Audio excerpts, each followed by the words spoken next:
Nah ini apa Respati sama Astrid butuh dikancani mantan presiden. Tidak pede dengan kekuatannya dia. Biar dilihat rakyat mereka calon pemimpin yang berkualitas begitu. Ya gimana kita percaya mereka berkualitas? Lawang mau nemui rakyat aja butuh dibarengi bekas presiden.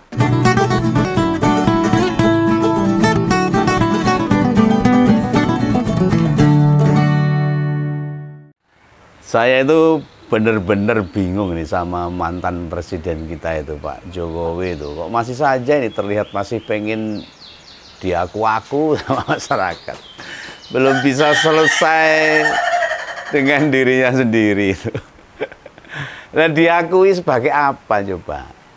Ya dia pengen tetap diakui sebagai tokoh nasional ya. Ya mestinya kan tidak perlu begitulah. Orang tahu bahwa dia itu mantan presiden 2 kali menjabat sebagai kepala negara. 2 periode masih kurang. Mau bagaimanapun Pak Jokowi pernah jadi wali kota di Solo itu 2 periode itu. Menjabat gubernur DKI ya raketang separuh jalan dia pernah jadi gubernur itu. Lalu presiden 2 periode. Lah kok sih ndadek ke anak ragile ketua partai juga. Nah bikin baratnya juga menjabat wakil presiden, sekarang jadi wakilnya Pak Prabowo. Nah, lalu menjadikan ketua relawan jadi menteri. Itu Budiari itu. Tak kira itu sudah cukup. Wah jebulnya sekarang ini ya, malah dadi. Ya tetap nimbrung babakan pilkada. Nah ini bekas orang dekatnya itu ditempatkan jadi kandidat-kandidat baik di Jawa Tengah maupun di Kota Solo di tempat Pak Jokowi tinggal itu. Ya bukan cuma itu. Masa kampanye ya diupayakan bagaimana mereka bisa menang sehingga dia turun sendiri ke lapangan. Nah, mendampingi para kandidat itu. Ya, tapi untungnya masyarakat Solo dan Jawa Tengah sudah mulai paham lah. Bagaimana peran Pak Jokowi, bagaimana apa yang dilakukan selama ini. 2 tahun terakhir ini ketika dia nabrak-nabrak aturan, nabrak-nabrak konstitusi. Demokrasi diacak-acak dan sebagainya. Dan terlihat ada nafsu syahwat yang sangat besar dalam diri Pak Jokowi. Nah ini Pak Lutfi itu kan mantan Kapolda Jateng yang jadi calon gubernur di Jawa Tengah. Dan dulu waktu Pak Jokowi jadi wali kota, Pak Lutfi ini menjadi Kapolres di kota Surakarta. Nah ini yang jadi calon gubernur Jawa Tengah itu ditemoni bola-balik. Ditemoni tahu itu? Ditemoni itu ditemui. Gitu.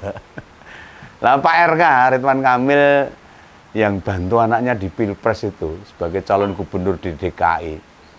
Ditemui juga di rumahnya. Wah, Kang Emil Dardak sama saja itu untuk calon wakil gubernur di Jawa Timur. Lah Mas Emil ini beda loh dengan Kang Emil, beda nih, yang satu DKI Jakarta, yang satu Jawa Timur.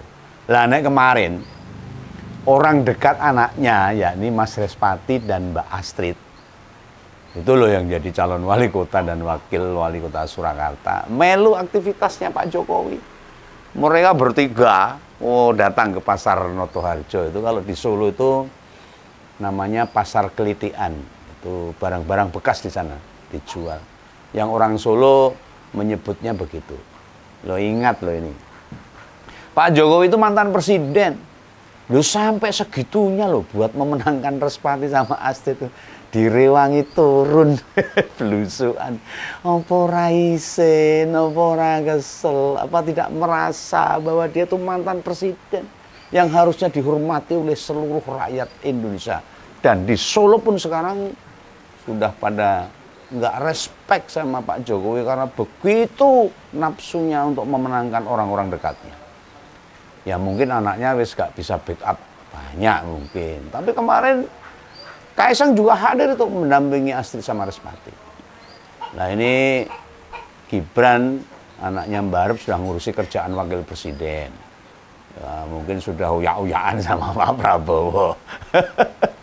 Sementara Kaisang bungsu ngurus Dedek dan partai Mawar Pink PSI. Nah ini menandakan bila ada hal-hal yang bikin Om Begawan itu ngerantes, prihatin. Tidak cukupkah dengan semua yang diperoleh sampai sekarang ini? Pak Jokowi itu loh, sulitkah melepas diri dari cawe-cawe politik agar hidupnya mulai tenang, nyaman, sebagai orang yang dulu dihormati? Belum bisa selesai dengan dirinya sendiri. Sekali lagi, nah, sebagai rakyat yang pernah dipimpin Pak Jokowi, jujur ini, Begawan ini termasuk yang mendukung. Bingung saya ini ya. Iki janjane piye karepe apa itu? Dia dulu selalu mengatakan nek sekti aja mateni ngluruk tanpa bodoh, ngluruk tanpa bolo. Kenyataannya sekarang ngeroyok, keroyokan. Ketika dia punya kuasa, punya kesaktian, lawannya disikat semua. Iki karepe apa ini? Lama Pak Jokowi kurang dihormati itu. Siapa yang nggak menghormati dia? Apa duitnya kurang? Mungkin loh. Duitnya mas sudah banyak, hartanya sudah melimpah. Lah memang dukung kandidat kepala daerah itu dibayar. Kan ya enggak toh. Itu hanya karena ingin dia tetap masih dihormati, marwah dia masih tetap dianggap kuat. Dan mungkin membuktikan dengan Pak Prabowo bahwa dia masih lebih sakti, lebih kuat dari Pak Prabowo. Ya bisa. Hati orang siapa yang tahu. Ini hanya perkiraan-perkiraan Begawan, opini Begawan, analisa Begawan tentang siapa Pak Jokowi sekarang. Apa ada perasaan dalam diri Pak Jokowi? Perasaan takut dilupakan masyarakat? Ya tidaklah. Dia akan diingat. Nah, diingatnya itu bagaimana ketika berapa 20 tahun diingat sebagai orang yang baik, orang yang jujur, sederhana. 2 tahun terakhir akan berubah masyarakat. Mengingatnya seperti apa? Ya ini resiko. Karier politik dari bawah sampai mentok loh. Gak akan dilupakan oleh masyarakat. Tidak ada presiden yang karier politiknya seperti Pak Jokowi. Kurang apa lagi? Justru dengan mendampingi Respati sama Astrid di kota Surakarta, dia sudah merendahkan para pemilih dan pendukungnya dulu. Dulu yang di kota Solo hampir 90% mendukung Pak Jokowi ketika pilkada yang kedua di Surakarta itu. Mendapatkan 90% pemilih Surakarta itu mendukung Pak Jokowi. Nah sekarang ketika Pak Jokowi beralih untuk melawan PDIP yang mencalonkan Teguh Gage yang dulu pernah memenangkan Pak Jokowi dan sekarang melawan, itu sangat melukai hati masyarakat kota Surakarta secara dominan. Ya mestinya itu setelah paripurna, rampung tugas, pensiun, ya sudahlah. Bukan berarti tidak boleh apa-apa. Ada banyak kegiatan lain yang bisa dia lakukan. Kan mendedikasikan buat masyarakat kan banyak. Di luar politik kan yang bisa. Tapi ya sebenarnya tidak apa-apa. Oh, dia sudah menjadi masyarakat biasa, rakyat biasa seperti Begawan. Mau apa-apa aja boleh. Tapi dia ingat, dia mantan presiden yang sudah pernah dimenangkan oleh PDI Perjuangan. Dari wali kota, gubernur, sampai presiden. Dia bisa loh mengalihkan kegiatannya di luar politik. Itu ada Wahid Institut Wahid Institut lah. Itu punya mantan Presiden Gus Dur. Bisa. Ada Habibie Center. Itu kena punyanya Pak Habibie. Juga ada Megawati Institut. The Yudhoyono Institut ya ada. Yang nggak punya malah Pak Harto itu. Ya Pak Jokowi buatlah. Jokowi Institut lah. Untuk mendedikasikan sisa-sisa hidupnya untuk membantu masyarakat. Kenapa kontribusi mantan-mantan presiden di bidang sosial ini tidak ditiru oleh Pak Jokowi? Lembaga-lembaga tadi yang saya sebutkan fokus ke isu-isu sosial kemasyarakatan, memberikan solusi tentang berbagai masalah yang ada di masyarakat.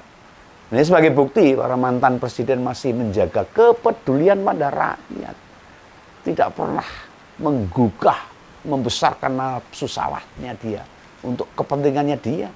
Nah urusan politik bisa dikurangi, diganti dari sosial lah. Apa mereka belas tidak berkutat di politik lagi? Oh tidak, mereka masih berkutat. Pak SBY dan Bu Mega masih punya jabatan penting di Demokrat dan di PDIP. Lah kok mantan presiden yang sekarang ini loh gak pengen berkontribusi di bidang sosial, kenapa? Nah jadi tahu kan sekarang politiknya itu pol-polan, masih pengen terus di bidang politik. Makanya yang lebih suka nimbrung di pilkada, cawe-cawe masalah pilkada, cawe-cawe masalah kepemilian gubernur. Dan yang didukung adalah dulu yang melawan lawan dari partai politik yang dulu pernah menjadikan Pak Jokowi menjadi orang yang terhormat dari wali kota sampai presiden. Nah ini apa Respati sama Astrid butuh dikancani mantan presiden, tidak pede dengan kekuatannya dia. Biar dilihat rakyat mereka calon pemimpin yang berkualitas begitu. Ya gimana kita percaya mereka berkualitas? Lawang mau nemui rakyat aja butuh dibarengi bekas presiden 2 periode. Nggak bisa, nggak ada buktinya. Piye mau berjuang memperbaiki kesejahteraan rakyat, mau mendengarkan keluhan rakyat saja nggak berani dengar sendiri kok. Tak kasih tahu ya, lawan mereka itu Pak Teguh sama Mas Bambang Gage hanya diusung sama PDIP saja yang punya kursi di parlemen. Selebihnya adalah partai-partai kecil yang sekarang sudah sadar, sudah tahu tentang siapa yang perlu didukung. Tambahnya paling-paling yang non-parlemen di DPRD Solo. Mereka itu sing dijagokan wakil presiden sekarang. Pas pendaftaran ke KPU itu loh.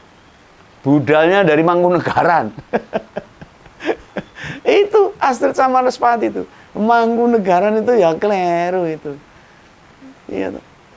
Sebuah keraton yang harusnya tidak boleh dicampuri masalah politik dipakai untuk pemberangkatan calon wali kota dan wakil wali kota, akhirnya diseret-seret dalam masalah politik. Partai yang mengusung itu ya banyak loh sebenarnya, Respati dan Astrid itu, dan punya kursi legislatif di Solo. Nah, katanya Mas Respati itu pengusaha, dia juga jadi bekerja, jadi notaris, dia juga keponakan Pak Akbar Tanjung loh, Ketua Umum Golkar zaman Pak Harto jadi presiden. Nah, bukan hanya itu aja, Mbak Astrid itu jabatannya rektor juga itu sebuah perguruan tinggi swasta di kota Surakarta. Ya meski yayasan punya keluarganya sendiri, dengan melihat latar belakang itu semua, apa yang membuat keduanya nggak pede sehingga harus ditemani oleh presiden mantan? Masih belum cukup modal mereka memiliki. Lah nek semua kekuatan itu masih dianggap belum cukup. Om Begawan ini jadi mikir. Mereka mah jadi wali kota dan wakil wali kota tuh apa mau jadi raja. Lah kok kabeh-kabeh dikuasai. Kalau mau jadi raja ya bikin saja kerajaan baru. Biar di Solo tambah satu kerajaan lagi lah. Ingat loh, pilkada itu mau nyari pemimpin rakyat. Pemimpin yang mau mendengarkan dan bekerja buat rakyat. Pelayan rakyat, bukan raja. Jika masih ada calon turun sendiri, nggak pede, nggak berani, gojek-gajek, ingah-ingih, gimana nanti pas jadi kepala daerah kalau terpilih? Apa tiap hari mesti mampir ke Sumber dulu, mengajak Pak Jokowi, yang rumahnya di Sumber itu. Lah meski ini turun ke lapangan pertama didampingi mantan presiden, dalam pandangan Om Begawan loh, ini merendahkan kedua belah pihak. Ya bagi Pak Jokowi sendiri dan bagi Respati dan Astrid sendiri sangat direndahkan. Kehadiran ketiganya malah tidak menguntungkan. Memangnya dengan semua peristiwa politik sejak mau pemilu dan pilpres, setelah pelantikan presiden, tekan saiki sampai sekarang itu, kita semua jadi saksi mata. Nama keluarga Pak Jokowi banyak disorot dari media, masyarakat, dan semuanya. Nah yang perlu dipertanyakan adalah siapa yang butuh bareng-bareng jedul di publik? Pak Jokowi yang punya kepentingan atau pasangan calon kepala daerah itu yang butuh disupport? Ini loh, sebagai orang tua pasti semua mendukung anak-anak kita. Bagaimana cara mendukungnya? Ya disesuaikan dengan usianya. Pasti saya bayi, ya kita ngeladeni sak kabeh lah. Ya disusoni, dikeloni, dikancani, dimandiin, kadang-kadang diceboki. Ya kalau rada gede sithik tambah tugas, ngajari ngomong, ngajari melaku, ngajari ngati-hati, ngandani sembarang kalir. Nah, pas mulai sekolah, ya nyinaoni, dikasih pelajaran, ngasih nasihat, dipeseni, dipututuri, dikasih pesan-pesan yang baik. Nah, seiring berjalanan waktu, maka tugas kita mendukung anak mulai berkurang. Utamanya mendukung secara fisik. Hanya dengan cara memakai lisan, memberikan masukan dan sebagainya. Ora usah dikancani, ora usah dituntun, kaya wong wuta wae dituntun. Nah, begitu mereka lulus kuliah, yang tersisa hanya dukungan dari kita dengan doa dan support itu. Nah, ingat tentang falsafah ini, Begawan dadi kelingan pesan tokoh dan pahlawan pendidikan kita, Ki Hajar Dewantara. Apa itu? Ing ngarsa sung tulodo, ing madya mangun karso, tut wuri handayani. Itu maknanya. Kalau kita uraikan, pesan tokoh pendidikan itu masih relevan sampai sekarang. Gimana? Para orang tua pasti ngugemi, memegang dan menjalankan prinsip itu. Kenapa? Kalau anak-anak tumbuh dewasa dan kita masih mendukung anak seperti ketika mereka masih bayi, itu sama saja dengan merendahkan mereka lagi. Coba wae anak kita yang SMA atau kuliah, mbok dulang, mbok adusi, mbok susoni, ya orang makin bener neng belasa itu tetap akan jadi bayi terus, akan direndahkan terus. Nah, semua kembali ke masyarakat Solo. Pilih pemimpin yang berjuang sendiri dengan kekuatan yang sudah terbukti, atau yang masih butuh bantuan mantan presiden, yang masih dituntun, masih digendong, masih disupport. Itu ya pesan Om Bengawan untuk masyarakat Surakarta, khususnya dan masyarakat Jawa Tengah pada umumnya. Salam Indonesia, salam ngumpul, salam Bengawan. Dadah.